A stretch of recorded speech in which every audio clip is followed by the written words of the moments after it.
Hey, what's going on, folks, man? It's your boy Tez. I know it's been a minute since I've actually done an Eden Zero video, and I will tell you why.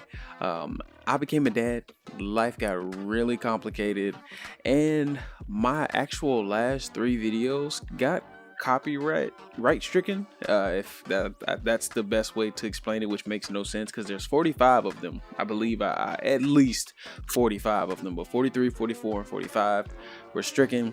So I kind of have had some haphazard stress about doing this, but I'm trying to go back in at this because I do enjoy this manga, and I've still been reading it even though I haven't been talking much about it. And I'm deciding to pick up back at chapter 122, and I hope you continue to ride along with your boy. So man, look, we get back into this chapter and we get a whole surprise in the shape of Dr. Muller, who, you know, is the man who tortured and all but wrecked Hermit many years ago. She and Wise confront the new and improved Doc, who's previously imprisoned and had sustained some type of damage from an explosion and had pretty much been rebuilt, putting it short, as a cyborg. And his once beguiled hate for all robots kind of turned into this, hey, it's not so bad now that I'm partially half robot, half human, as he claims, though I can't see how you actually say you're half robot and half human when, if you look at him the way they illustrated him, he's 99% robot and all you see is my man's face. That's 1%. I don't really know how you can even claim that to be something factual or true, but you know, let's just say that's what he wants to call it. And from the flashbacks, we all know Muller did some really obscene things to our girl, and it was really messed up. Like, dude is sick, and I could only imagine how much more sick he's gotten, because if you look at him, he looked pedo. He looks real pedo, like. And you know, Herman lets Wise know basically he was the reason why she hated humans completely, and then, you know, in Wise fashion, he's ready to give Muller that business. You know, man, he already got the tool ready, and you know, the doc is twisted. He is insane. He really looks crazy. Like, there were some moments when I was reading the flashback from Herman, he looked really crazy, but I mean, like, now my man's really looks crazy because he basically wants to recapture Herman and use her as a test subject. And you know, like I said, Wise is not going to let that happen, but he's unable to actually successfully back up that big talk, or more or less put that tool to use, because Muller ends up stunning him and then cuffing Hermit somehow with some ability that he may have in that weird new body of his. And that's when, you know, Hermit starts to flashback and you see the tears forming in her eyes, and it's not looking too good for the girl or the boy right there.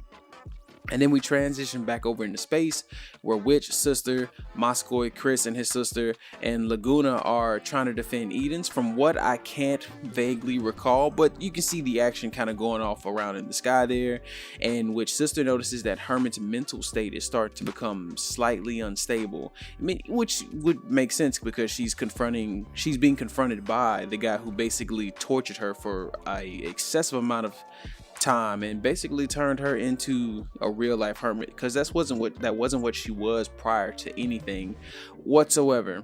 And then while that's going on, Sylph, with a panic look on her face, kind of says, you know, there's somebody bad nearby, but who could that be? I mean, I'm not sure if what I'm gonna say, who we end up seeing here later, was who she expected it to be, or there possibly could be someone else who is thusly this bad person that we just haven't seen appear yet. So we get back down to the planet with Shiki and Hamura, and they encounter the friends of the defeated Squad 6, whom we saw them settled up with in the last chapter. And, you know, they're here to basically pick up where their friends left off. But, you know, nope, that shit ain't happening. They basically get giant fisted from the sky. They get this big giant fist from the sky that basically comes down and finishes them off. AKA, we hear it yelled out, the Titan's arm, from an unknown friend or foe. Is there a friend or foe's ether gear, basically, which seems to allow him to change shape. And then we see the squad get caged by another user's ether gear, named Creed, who kind of looks like the smart guy of the group because he's wearing glasses. He looks like the Uryu, if you know anything about Bleach. That's basically who he kind of looks like to me, at least. Nothing too crazy there. And then the leader shows up, the calm, egotistical looking, you know, I got this really sharp look in my eye, like I got everything against me and the world is all on my shoulders, but I will prevail type of individual, or more or less if you remember what Gajeel was like when he was first introduced into Fairy Tail, that's kind of how I see him as. And being the type of individual who Shiki is, he wanted to kind of make friends with this person, but that's not gonna happen. And then this individual identifies the Aether Gear signature of Shiki. He assumed that they were civilians at first, which wasn't the case, and he got the signature of the Demon King off Shiki. And that never is a good sign when someone can realize who Shiki is, or the more or less align his powers with the previous individual. And as we know, a lot of things have recently changed since the last time jump. A lot of things have gone awry with Ziggy. I mean, OG he done went off with the deep end. Grandpa done went haywire, like literally. And Hamura lets us know that these individuals pretty much are the opposite of anybody who will become our friends at this point, because they're actually with the Interstellar Union Army. And the leader, who we find out his name is Justice, has Creed, smart guy, aka the smart looking fella of the group.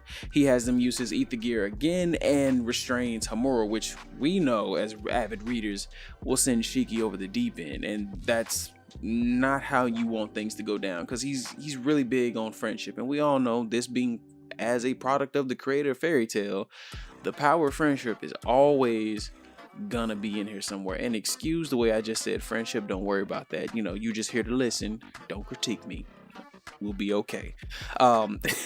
So Shiki's about to charge up his whole fist, and I got Justice is saying like, oh, you're the Demon Kings, you're the person who got the powers from Ziggy. He could care less about anybody like Ziggy or anyone else, but he has ties into Elsie. That's who this guy has his heart and his eyes set on. Like, Elsie is his goal. He thinks, or he feels, that Elsie is the most vile person in the galaxy. Like, she's the purest of evil. Out of any individual, she is the evil one. So if there's any way he's connected to Elsie, which he is, because Shiki also, he knows Elsie. Elsie's a friend of his, and that just basically let Justice know, also, if you're friends with her, that's even more of a reason you should die today. I have no issues giving you these hands. That's it. It's time for you to go. And with Gravity Fist in hand, Shiki basically tries to punch Justice, and he blocks it, or it looks like it came to a halt. It pretty much was stopped. And that's where we leave off in this chapter, with a confused Shiki and a confident Justice ready to return the favor. Guys, it feels so good to be back just talking about Edens, because I know a lot of folks, as I've gone back and looked over my videos, have watched, read, even if they've said nothing, some have responded, some are starting to respond, and you guys actually enjoying it. And if you enjoy it more so than me doing it for you, I actually enjoy this show, this manga as a whole. And I'm looking forward to bringing you any information and reviews for when the actual anime drops sometime next year. So like always, man, y'all be safe, y'all be clean, wash your hands, wash your ass, subscribe, all that good stuff. Like the video if you like it, and I'll holler at y'all later, man. Y'all be good and be blessed. Peace.